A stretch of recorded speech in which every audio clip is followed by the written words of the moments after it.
Welcome to Trial by Wine. We take a closer look at crimes that highlight how fascinating humans can be. Schmitty, Swanny and Clarkey visit crimes and run them through their jury of three, debating both sides of the case to agree an appropriate, if totally fictitious, sentence. Please be advised, Trial by Wine may include explicit or disturbing content and will include drunken rambling. Listener discretion is advised. All right, how are we? Not too bad. Bit warm.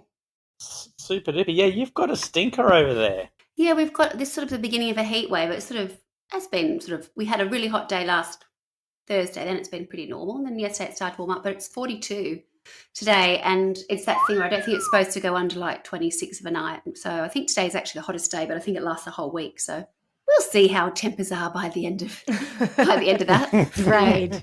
A little, I would imagine. Yeah, at the moment the house has still got enough residual coolness. We haven't flicked over the other way, when something changes and the cars are parked in the garage. I'm like, close the doors, like we can't let any heat in, everyone becomes a little bit frantic.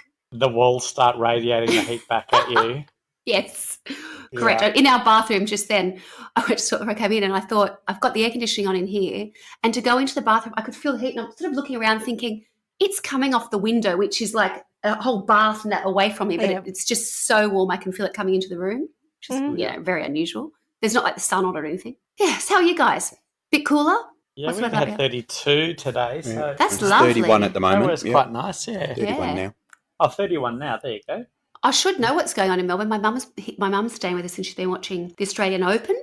So I've usually have a bit of an idea, but I haven't been around today to have a look at it. So what's it like in Melbourne? 33 today it was, and it's now 31. So very nice, but hot and cold.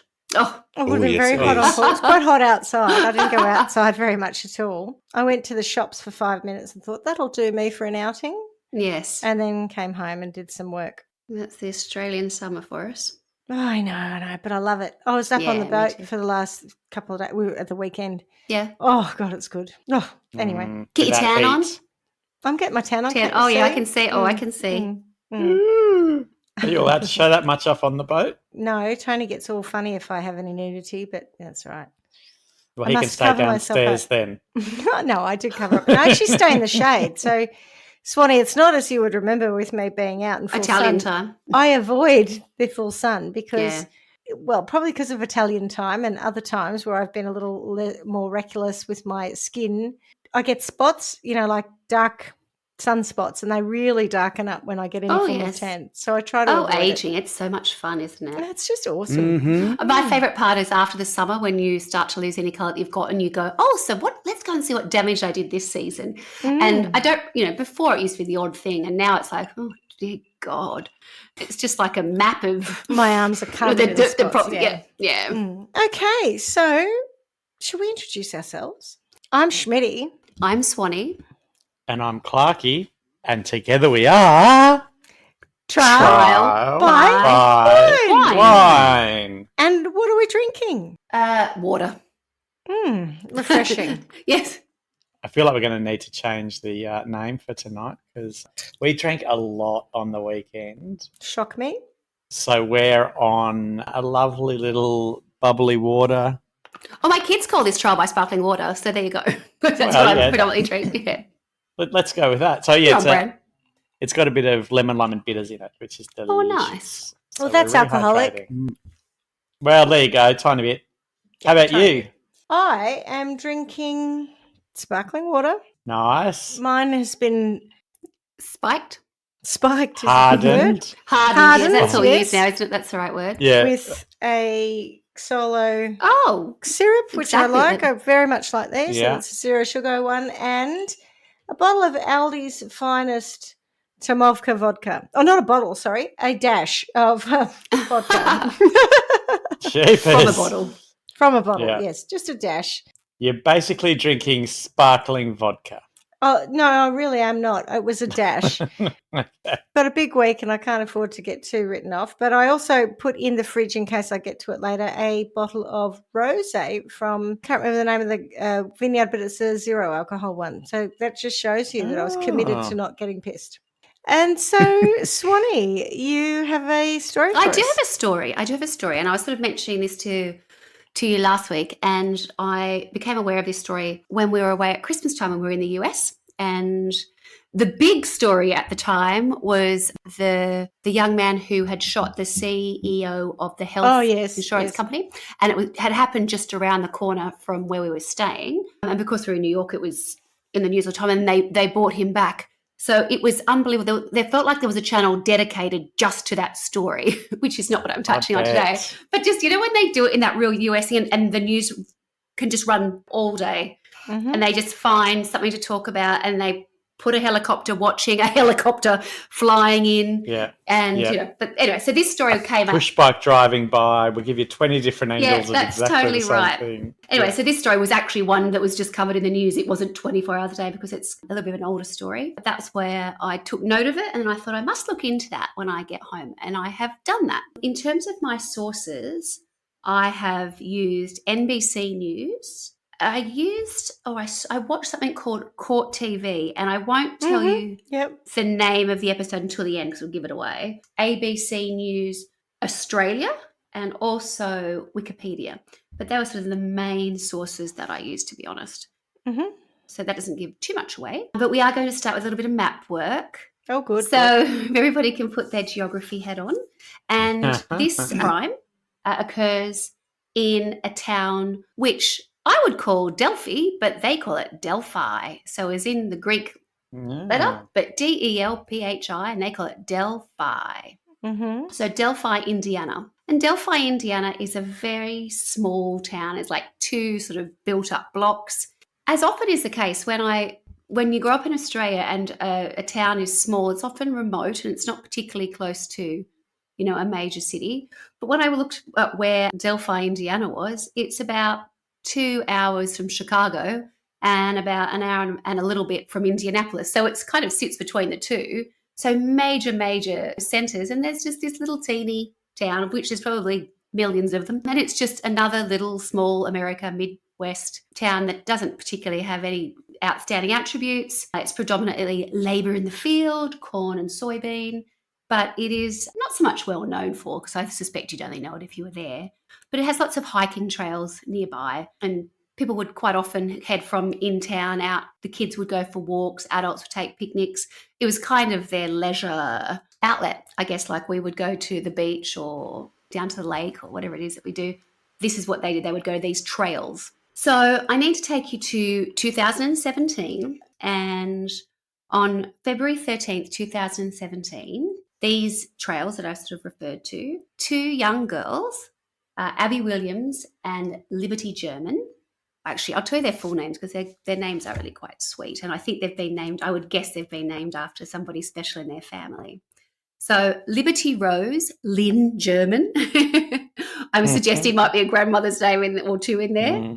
So Liberty Rose Lynn German, who went by the name of Libby, and also Abigail Joyce Williams. And I had a granny called Joyce. So I thought, you can tell that they're little girls who've been probably got their grandmother's names in them.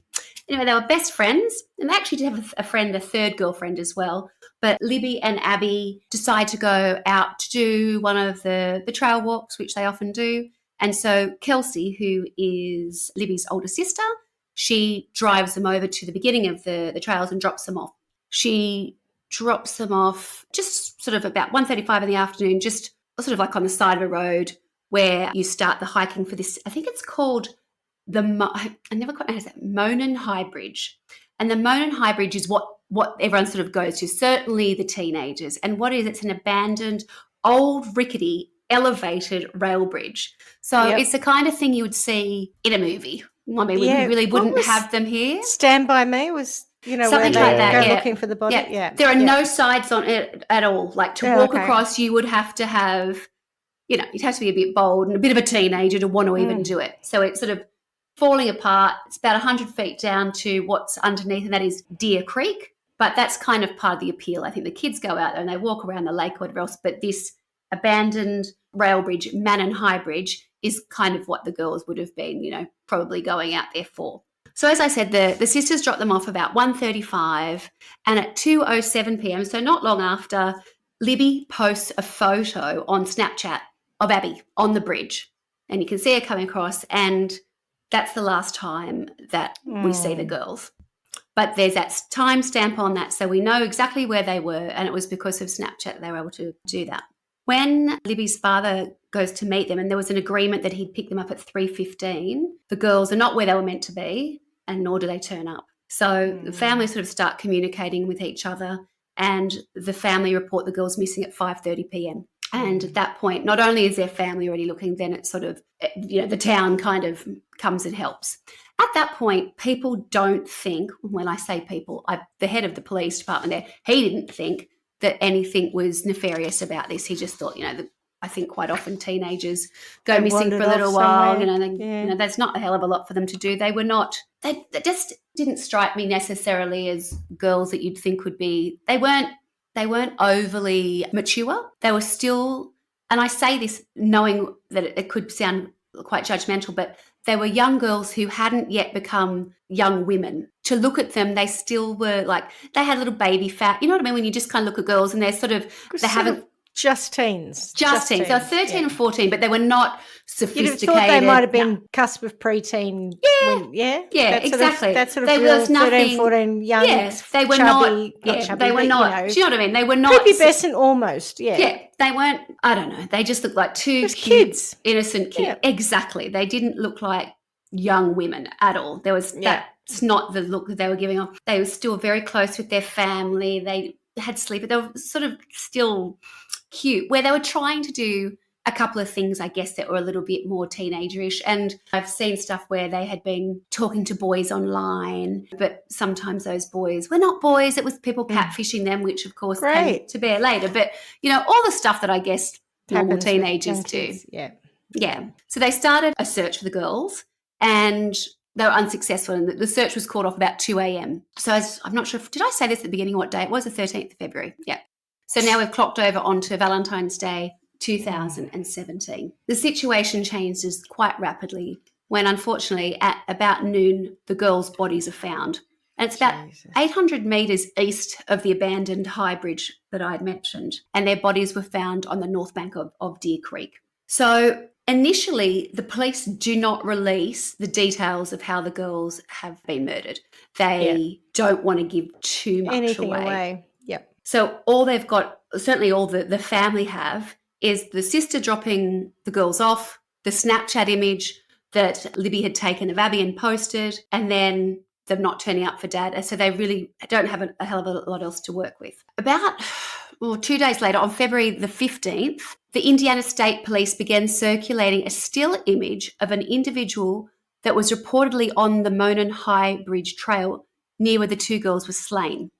It's a grainy photograph, and what it appears to be, but when I say it appears to be, it's pretty clear what it is. It's just that you can't get any real detail. Yeah. It looks to be a Caucasian male. He's got his hands in his pockets. He's got his head down, and he's clearly walking across the rail bridge. I mean, there's no question about what he's on or where he is, because there's nothing else around it. As I said, there's no sides, there's no trees. It's literally going across a creek. A rickety bridge, Yeah. So it's clear that photo's been taken of him. Is that a CCTV No. photo? What they don't reveal at that time is that one of the girls have taken it. It's been on it was actually on Abby's phone. Right. Wow. So what the police have got is Abby's phone, and then when, of course, they go and look at it, there won't be the record of the Snapchat photo, I don't think. But then there is this image, this grainy image, but clearly the kind of image that you might just, if you're not feeling comfortable, I'm just going to take of that man, discreetly. So it's not a great photo. You can tell that it's just, and I think we've all done that for different things. Normally I'm doing it for some reason I shouldn't, because I think someone's dog's cute, or I like their shoes, or whatever it is, a number plate. Just that. Number plate for me. Yeah. Just that thing. And then you look at it months later and think, what was that? In that moment you just think, I might need that later. Case. And good on Libby, for she must have felt something's not right, because he's not terribly close to them, but not so. I can't tell exactly how far away, but I would guess it was less than 50 meters away. Because on the bridge, at a guess, maybe 35 meters away, 40 meters away. And you don't think it was taken accidentally? She'd taken it. Okay. I don't think it was. So he might have said something, or or just, I don't know why at that point. Who knows? So that was what they released to the public. And then it was dubbed quite quickly as Bridge Guy. Who is Bridge Guy? So the town goes into overdrive trying to Bridge guy. make a match. And you'd think, God, it's so small. How hard could it be, right? You would think, wouldn't you? Yeah. Even based on his outfit. I reckon I could tell you half the people who are in Cottesloe if they showed me a grainy image. I'd be like, I don't know the man's name, but I see that guy at the shops or I see him running by. Yeah, or go there at he walks his 9 dog. o'clock tomorrow, you'll see him. He had a pair of jeans on and sort of I guess it was a wind cheater kind of jacket, or I couldn't even tell you actually. But he was then named as the prime suspect in the double homicide. So Bridge Guy becomes a real thing, across Indiana. And you are as an eyewitness. I couldn't fucking tell you. Yeah, I don't know. Take a bit jacket, of picture. Yeah, something. a jacket. Yeah, he looked kind of, I don't know. Like when you see people walking around and they've got bad posture and, I don't know, a bit sort of Shifty. closed in on themselves. Their posture's not, it all is all a little bit hidden. Yeah. And I'm pretty sure if he's about to do something that he shouldn't be, it might be for a good reason. He's a bit hidden. Yeah.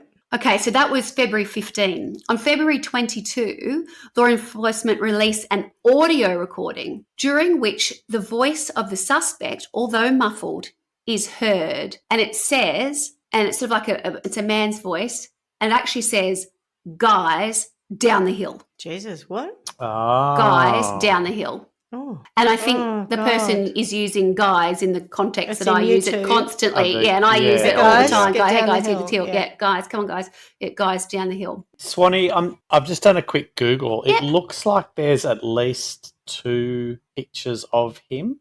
Oh, there probably is. And you're right. And they will have released a still of that. So if Right. she's recorded, Yeah, yeah. they've released a still. So I didn't do both of those. So I've only seen, if you turn that around again, I think I've only seen where he's not in mid-step, like he's looking further down. Yeah, right. That's when I've seen most of, yeah. It's just interesting because she must have been really switched on then to be videoing Yeah, too. that's true. Not just a photo. That's all. And she's obviously done that when it comes to the audio, right? Yeah. And again, they haven't said at these points where it's come from. They never said it was her phone. But I mean, I guess people would sort of arrive at a certain conclusion because they're not going to have CCTV out there or anything that's going to be picking up that voice. But they finally do say that at the news conference, which they then have, they then say they can credit the source of the audio and the imagery to Libby German's smartphone. And then they start to say that she's an absolute hero for having had the presence of mind to actually record it, which of course she has. So she knows something's about to go down, and so she tries to start sort of secretly record it. These poor little girls are just horrendous. But at that point, they say they have to stop and they can't give out any more detail because they said that potentially would compromise a future trial. So that's kind of what's left. So Bridge Guy and the audio, and combine, they're saying to people, put the two together. Close your eyes, think about the image, think about this voice. Who does it sound like in town, or, who's come through town? Who could this be? And my understanding is that it clearly wasn't just Delphi, but Delphi and then Indiana State. And also it became it was a well-known sort of story nationally because these two poor girls and their families and no one knowing who it was or what had happened. Then we jump ahead to July. So remember, this happened in February. So it then starts to really slow down. In July, a composite sketch is released, and it doesn't really help a hell of a lot. It's based on what other hikers said they saw of people on the day. And unfortunately, when you listen to some of that testimony, it's kind of contradictory. Do you know what I mean? When you think what one person saw, how they saw it. And when people aren't really looking or paying attention, someone said that they saw a man who had bloody hands and was muddy. Someone said that they saw 3 girls. Someone said, it was all of these bits of information that weren't quite fitting together, but kind of trying to come together with a composite sketch. Yeah. With that, do you ever think, like, if someone asked me to describe someone that I saw, what would I say? Because Stuart and I'll go places all the time, and I can't remember what he's wearing when, we're traveling and he's in a crowd or whatever. It's like, oh, God, if I had to do that, I would be the worst. There are times when I've been in a situation where something doesn't feel right, and I'm not talking about necessarily where I personally feel at risk or whatever else, where I've taken note of something and I thought, that feels a bit odd, where I've done that. But for every other thing in the meantime, well, no, I don't think so.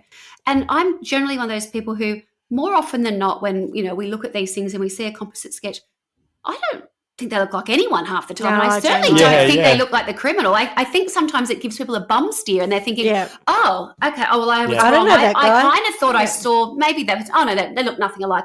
I'm wrong. I'll let that thought go. I just never seen a connection. Yeah, no, I agree. But I also feel like if I was a sketch artist and you had to put all those pieces together, it would end up looking like a Picasso because, the nose would be going this way and the, I don't know, eyes would be that way. It all just wouldn't fit together nicely anyway because people are telling you so much weird stuff. Yes. Which I think leads on to what then happened. So that was in July of 2017. We now jump ahead to April 2019. So nothing is happening. Life That's in a while. Delphi is not great, but it's, at first they said people were really scared that something was going to happen again. But by this point, now they're just infuriated that nothing seems to be happening and they haven't got anybody. Like they're still no closer to finding who the girls were murdered by than, when they started. On April 22 in 2019, the Indiana State Police announced a new direction and they released a new sketch of the suspect while urging the public to look at the sketch, listen to the audio of guys down the hill and also the man on the bridge and get them to send tips. There's like an email line, whatever else. And each time they do, I think they do get lots of tips, but nothing seems to ever sort of pan out. No. Investigators stated they had reason to believe that the suspect might well be hiding in plain sight and was almost certainly familiar with the Delphi area. I don't know how they knew that at that time unless they thought that they knew who the person was or why a person would be on that bridge. I guess, I don't know, with these crimes that we look at, sometimes it is the person next door who's there. Then sometimes it's someone who's going through town. They'll never see them ever again and we never think. We wonder how many people they've murdered along the way across the country. It's half, I think, really.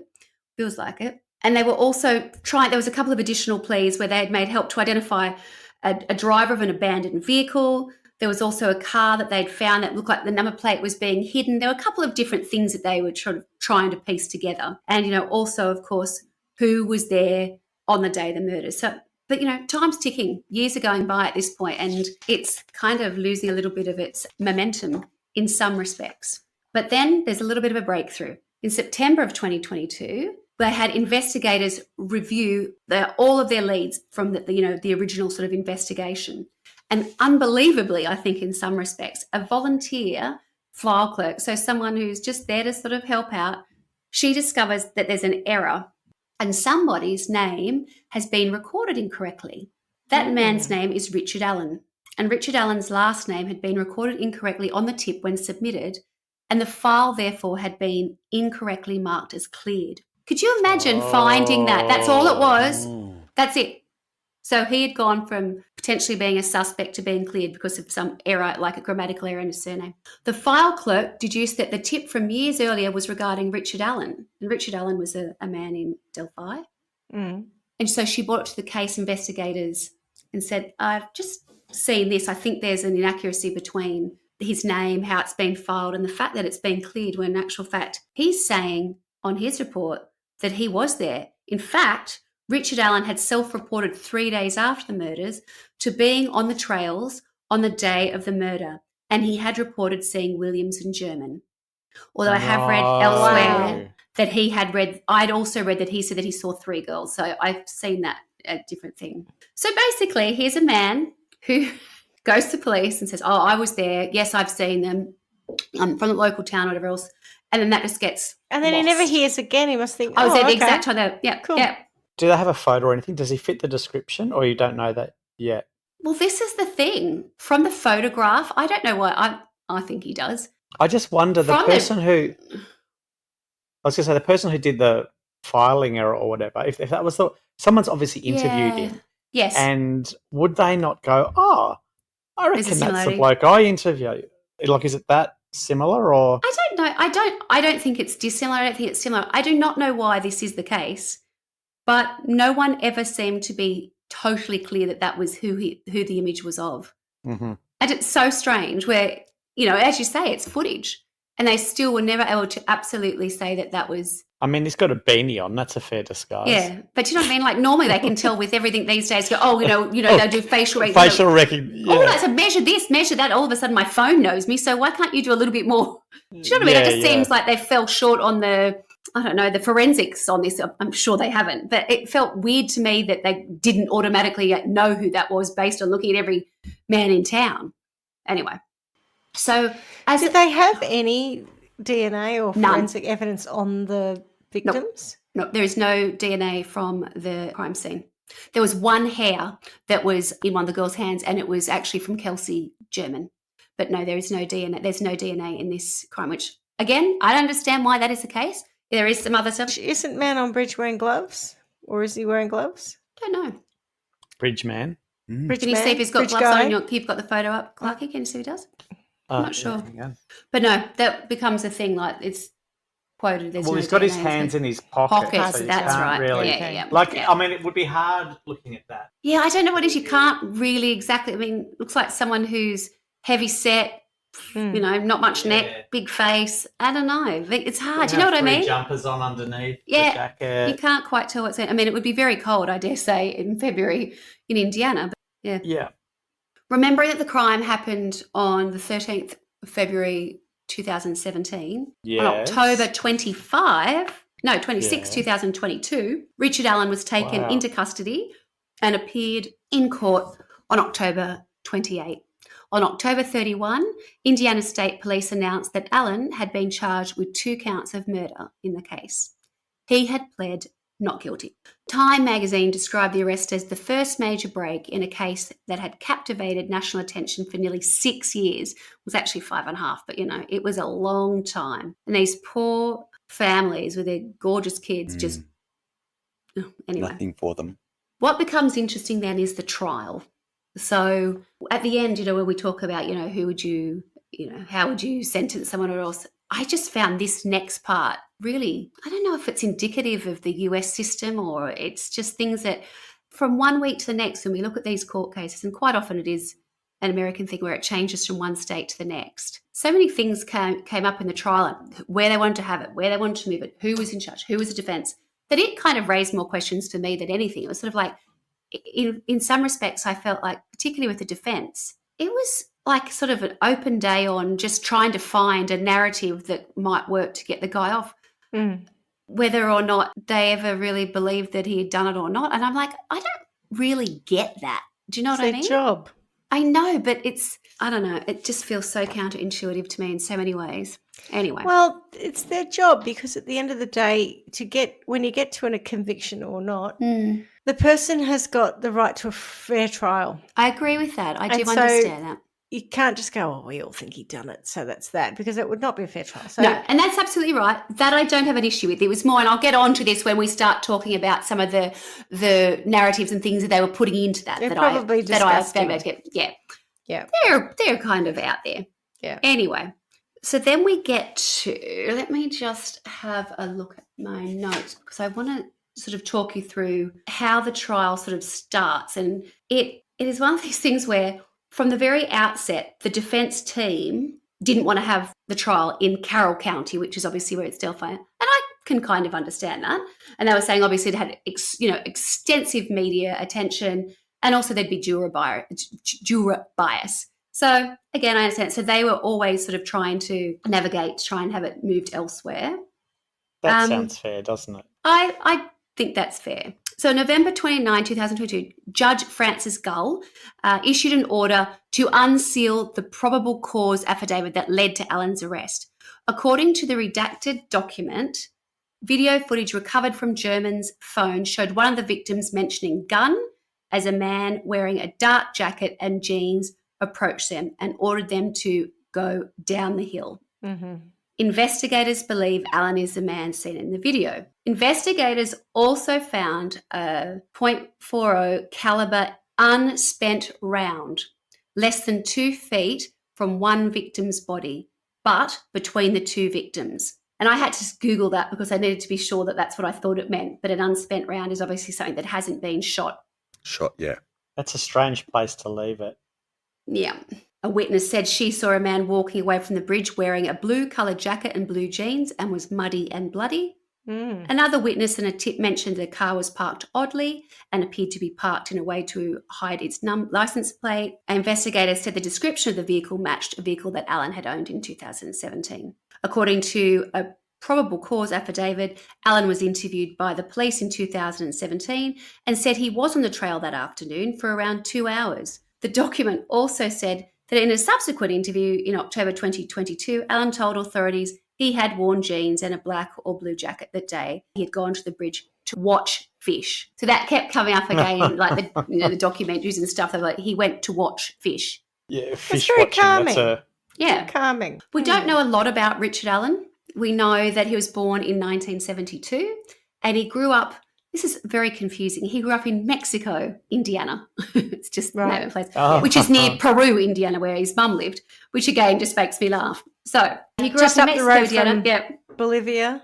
Yep. He was a student at North Miami Middle High School, again, which was still not in Miami that we know, but in Indiana. He did track and field. He went to a community college. He studied accounting.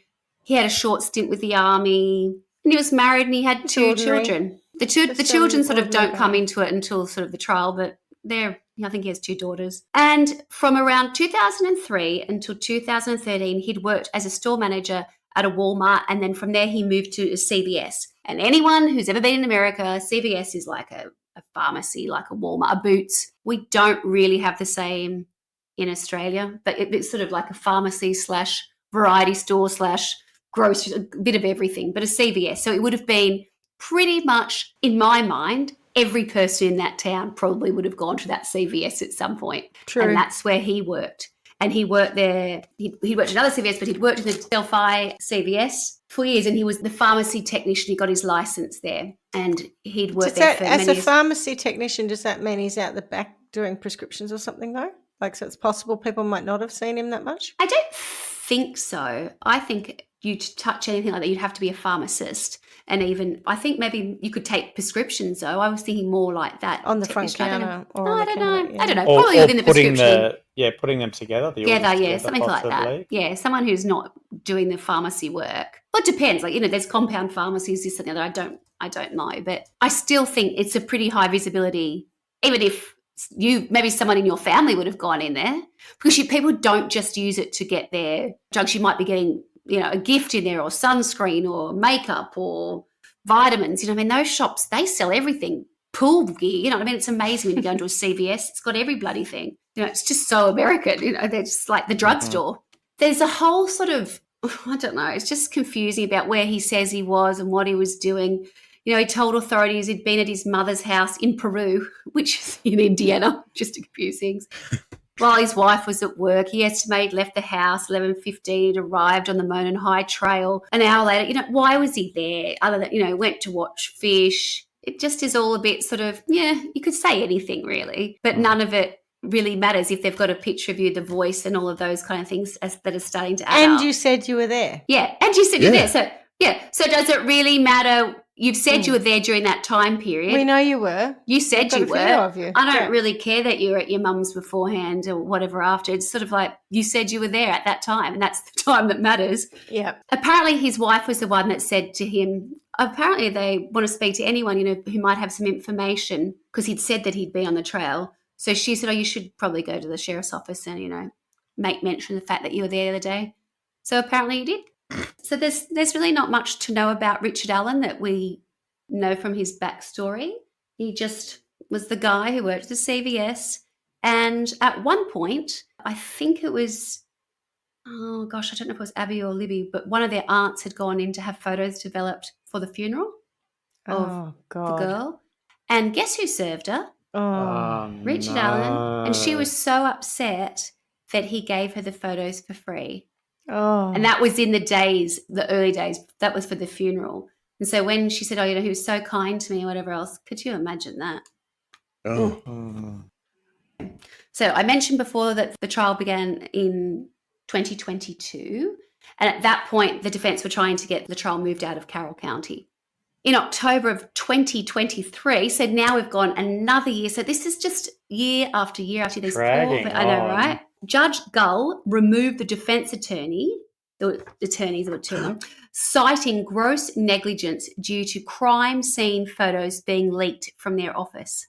Oh, no. Oh, no. Yeah, so potentially putting the whole trial at risk. The attorney's removal was appealed in the Indiana Supreme Court, in which the justices of the Indiana Supreme Court reinstated the defence attorneys to the case. So, again, in terms of imagine being this family and all this I don't know, shenanigans is going on. People are in, they're doing this. Then the judge is like, right, you're out.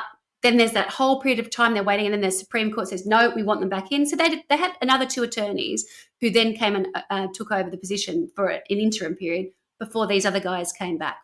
The trial begins on the 18th of October, 2024. So that's why, when I was in the US recently, that's why it was in the news. I mean, it's remarkable. The trial begins on October 18. During the trial, prosecutors stated both girls had had their throats cut, which they'd never shared any of that before, right? Yeah. Abby Williams was found fully clothed, whereas Libby German was discovered nude. An unspent .40 caliber bullet from Alan's gun was found between the bodies. So it just That's made a coinkydink. Yeah, it is a bit of a coincidence, thankfully. Prosecutors said that Alan had admitted to the murders more than 60 times while he was incarcerated.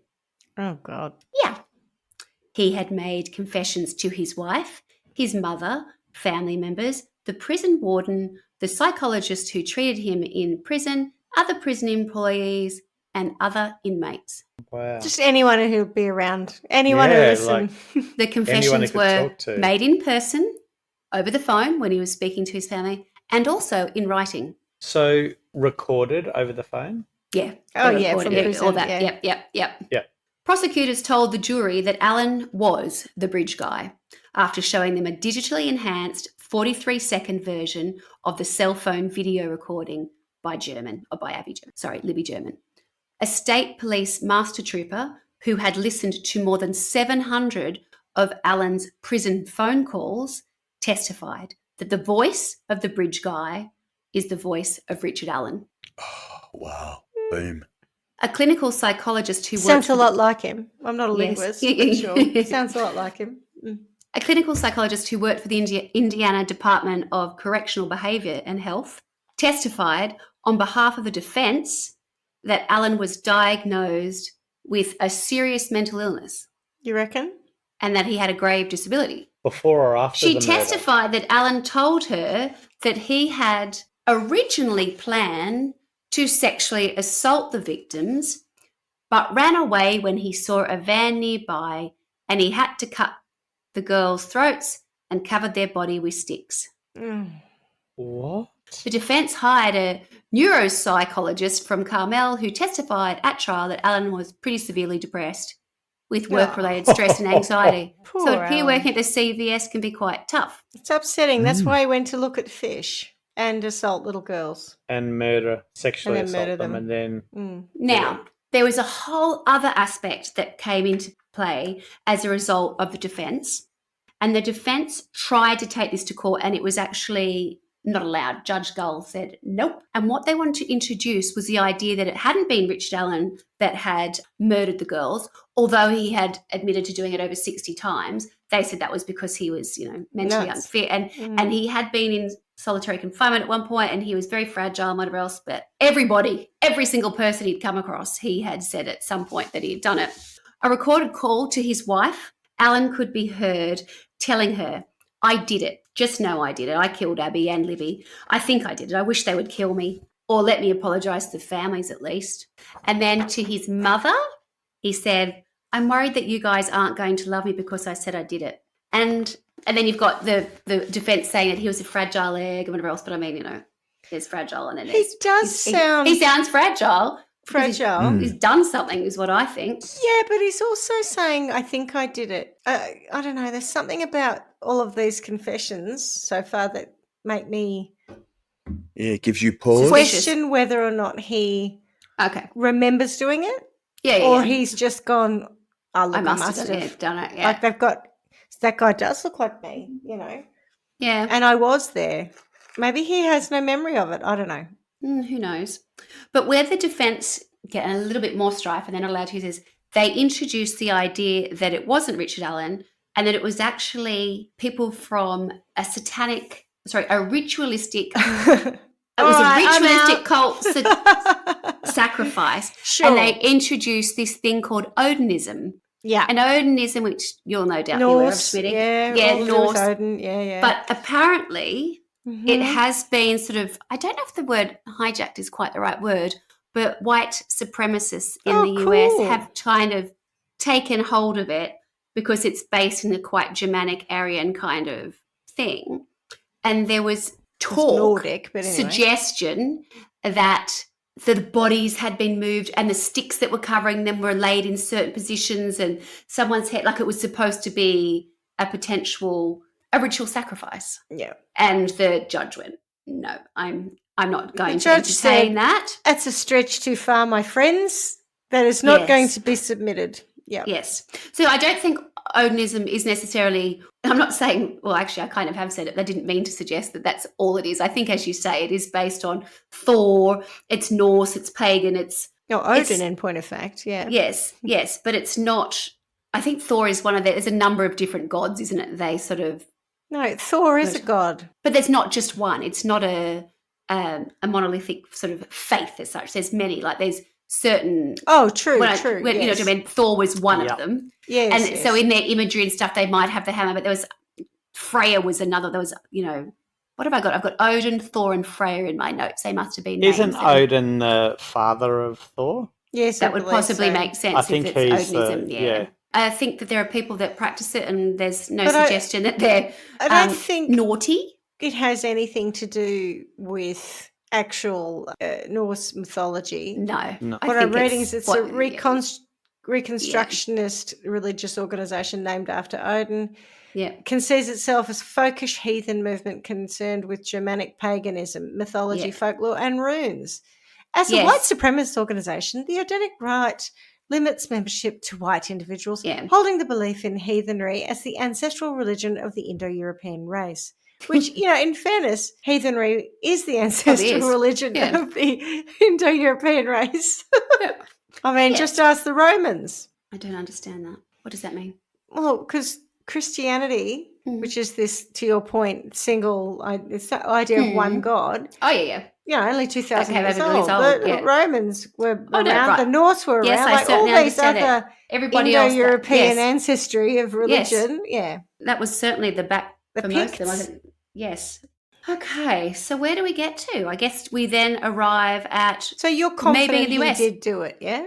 That's a good question, actually. There was nothing that was in my mind that was 100. There was no DNA. It's no smoking gun, yeah. No, there's no smoke. You're quite right. There's no smoking gun, but based on the experts that were involved, I think that he probably did. Well, more than probably, I reckon he did. Were either of the girls sexually assaulted? No, I don't think they were because it's not written anywhere. They don't talk about that. Although one was naked.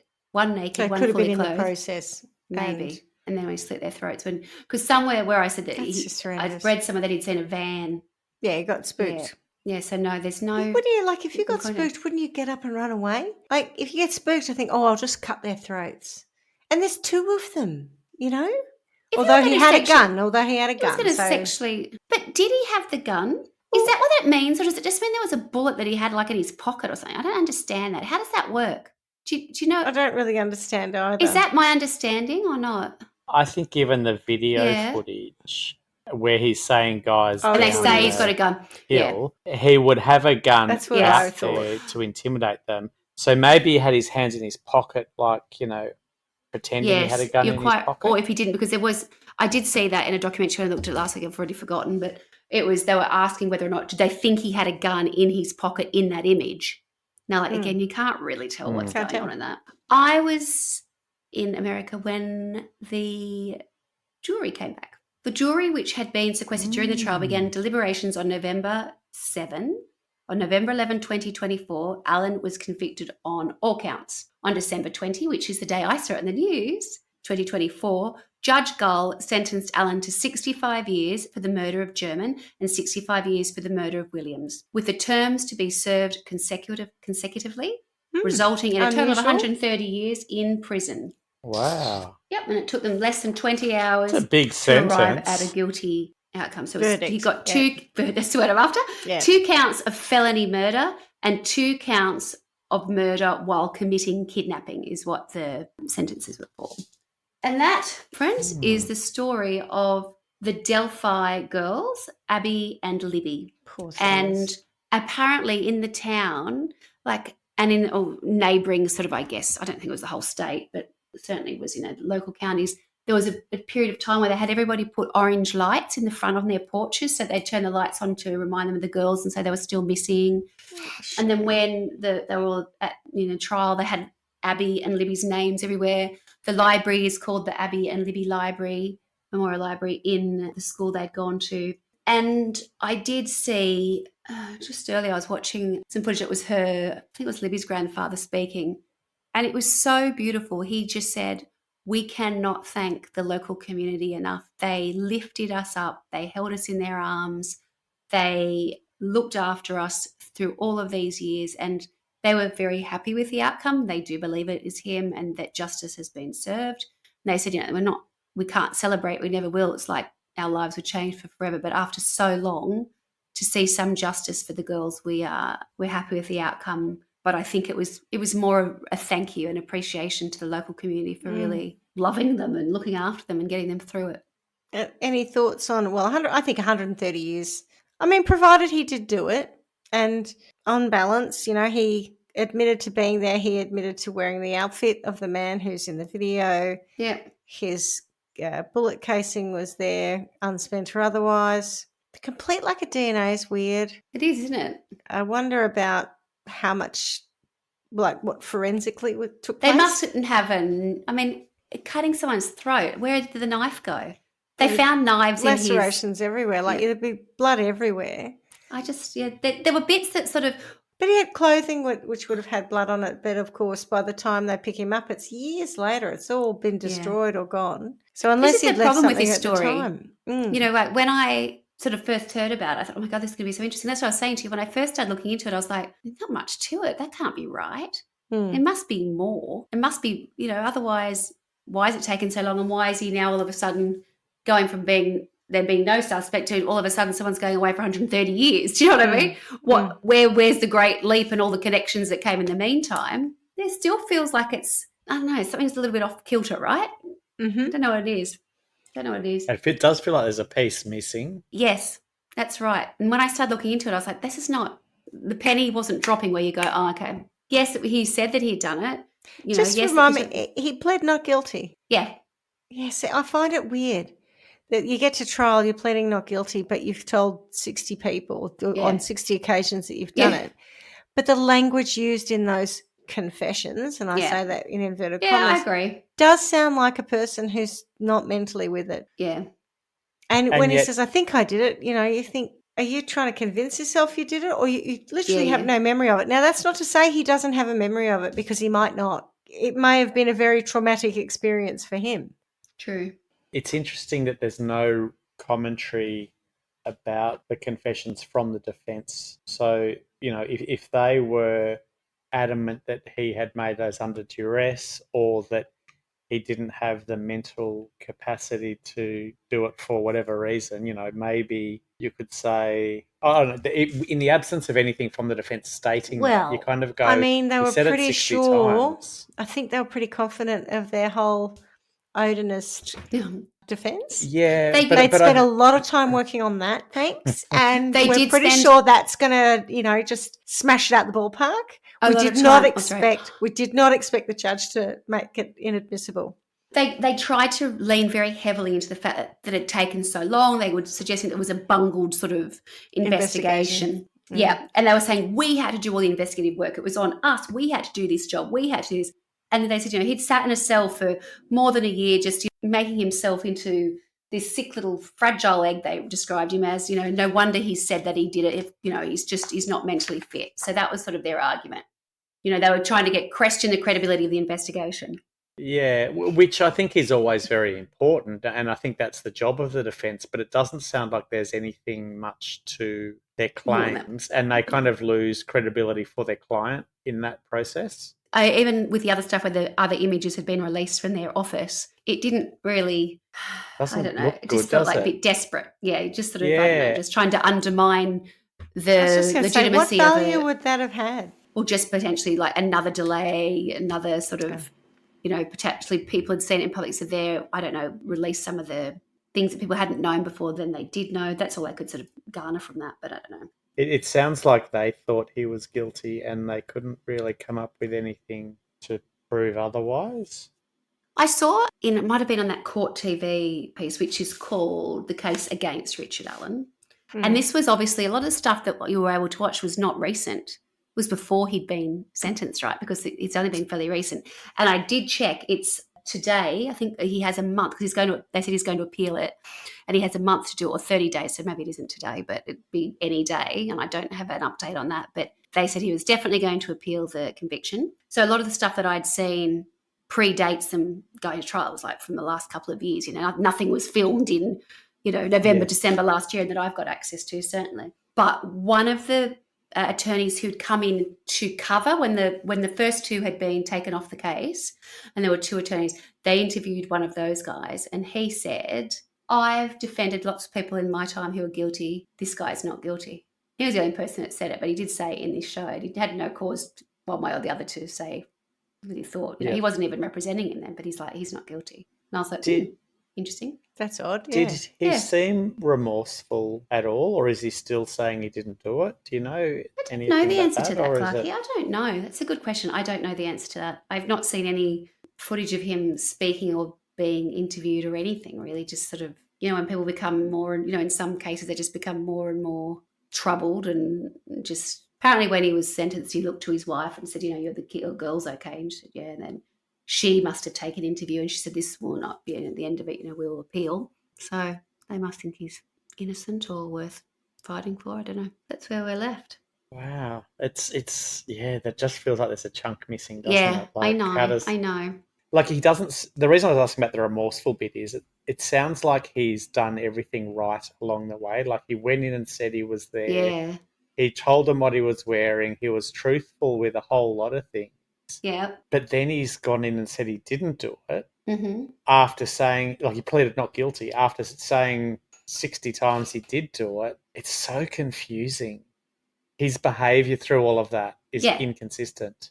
And where would we be left without Libby's footage? Where would we? Away with nothing. Just nothing. They had nothing to go. How? You know what I mean? That's just maybe the bullet. That's it, right? No fingerprints or nothing. Nothing. There's nothing. It's just because you would have had absolutely nothing to go on. And how would you even know it was his bullet? Yeah, you would have had to be very lucky to have I been make able the to assumption that when they picked up that thing, when they got to him, they found out he had a gun, and then they had a look and saw they found it in his house. When they did a search the house, they found knives and guns, of which the bullet happened to be from one of the guns. That's how that came about. So when you say happened to be from one of the guns, a match or just would have fit one of the guns, like the same caliber. This is where I'm really unclear about guns and how guns work. Let me see if I can find. Because I think any background of like that's what I was wondering. I don't think so. I was wondering if he had any background of any other crimes or anything, because to kill two people in the same attack and practically get away with it, but for this, the incredible actions of one of the victims, it's unusual. It's not to say it's not possible, but when it said it was later determined that the round came from a gun owned by Allen. What does that mean? If it's an unspent, I don't understand that. Yeah. So it's a bullet that will fit into his gun that hasn't been shot. Yeah. It's been in there. Oh, God. But I would have thought that you would have to fire it, because when they normally match a bullet to a gun, it's because of the triangulations. The marks that are left on the bullet. Yeah, that's where I was thinking, because that's why I'd been Googling unspent round. Yeah. And it was, my understanding was that it had been in a gun but had not been shot, but this was clearly separate to a gun, so I just wondered how. So many questions. I'm probably made you more annoyed than anything. I don't know where to go with that. That's for sure. I mean, God, if he did do it, no problem.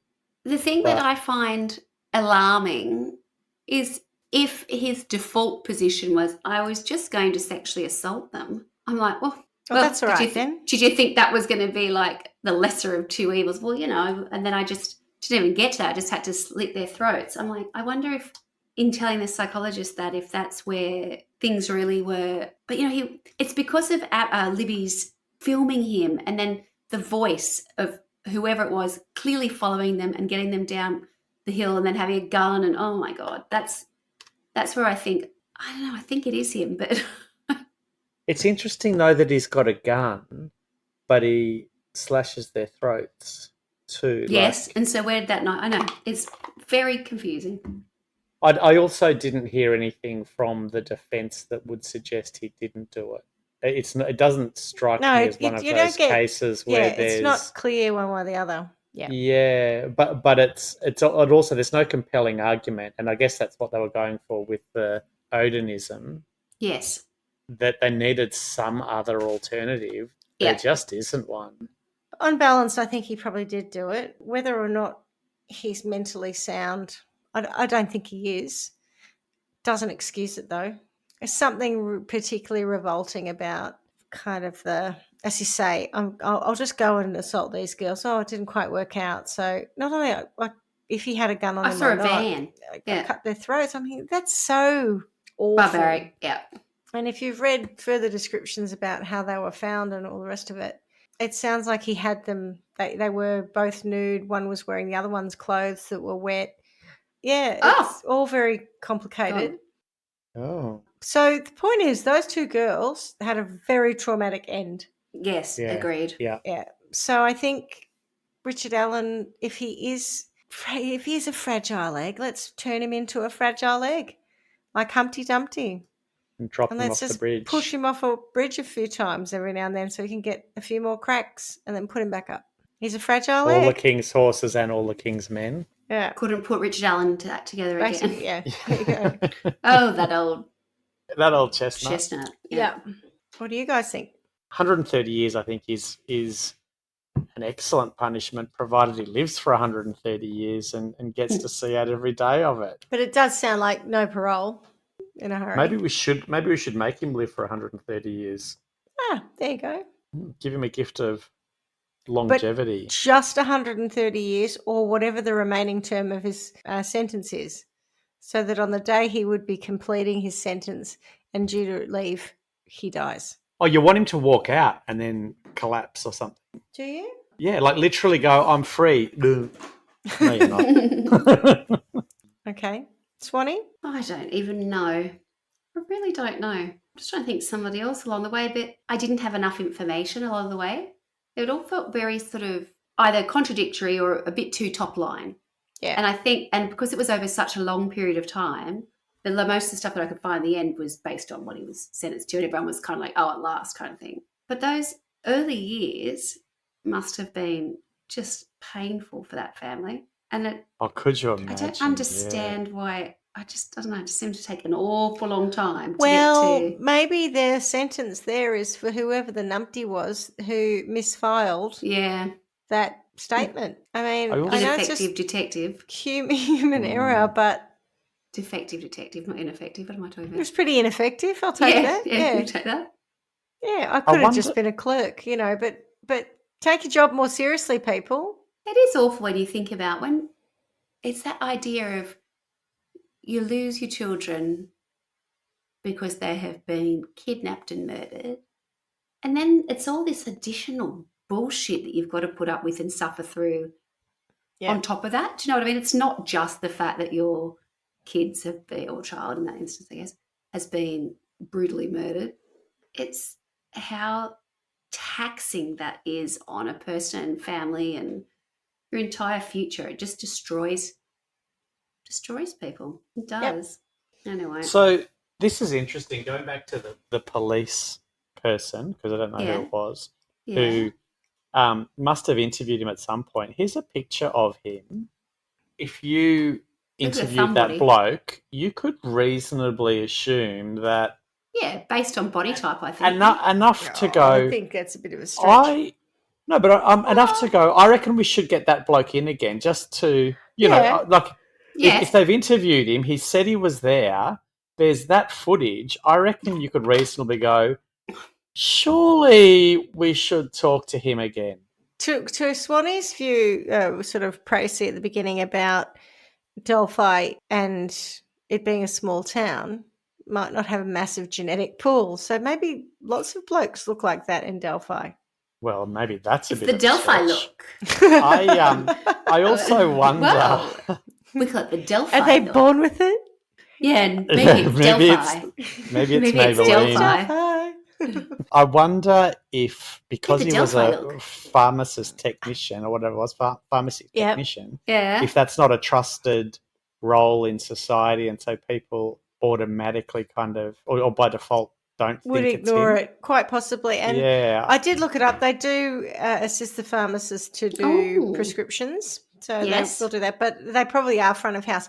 They do other things, like they make sure that it's all done above board. It's the prescription bitch. It is, yeah. Yeah, processing insurance claims, tracking inventory, like preparing compounded the pharmacy medicines. bitch. Still a little bit of everything. Nothing too serious, but a little bit of everything. Nothing that requires a pseudo-medical degree. But no. Yeah. So, but you're right. You know, he's a guy in the pharmacy. He helps people. He does. And to your point, he gave her the photos and he did it. Yeah. Nice guy. Gave it for free. So, you know. Well, Swanny, I did know about that case. I didn't know the intimate details of it. There you go. One last thing that I wanted just to finish it off, which was after the verdict had come out. Libby's older sister, Kelsey, had been a fierce advocate for her sister, unsurprisingly, and for Abby before the gag order forced her to stop appearing on podcasts, talking to media and commenting online. And then following the sentence, she shared a photo of the girls, her and her sister, in front of a sunset, smiling, wearing light up glasses, cute. you know, like we're on New Year's Eve or something. Oh my God. So sad though. I know. I mean, this is when you think sad. Your sibling have that, because she dropped her off, remember, her and a friend. Yep. That's the kind of stuff that just screws with people when she's like, you know, why didn't I see something? If I'd had a different decision. If I'd done that, or if I said, girls, don't go, you're a bit young. Yeah. Or we went a bit later, or Yeah. The sliding doors thing. You can't live like that, Kelsey. You know. No, Kelsey. You didn't kill the girls. No, not at all. That Richard gag order must have been horrendous because for such a long time nothing was happening. So of course she's going to be speaking out, doing everything she can. And then obviously they find someone. Oh no, I understand. But then they finally find someone who they keep knew all along, and now they're saying, shut up. I'm like, well, do your fucking job, mate. I wouldn't have to have done that in the first place. Choppy chop. It must be infuriating. Yeah. Good story. Very sad, as they often are.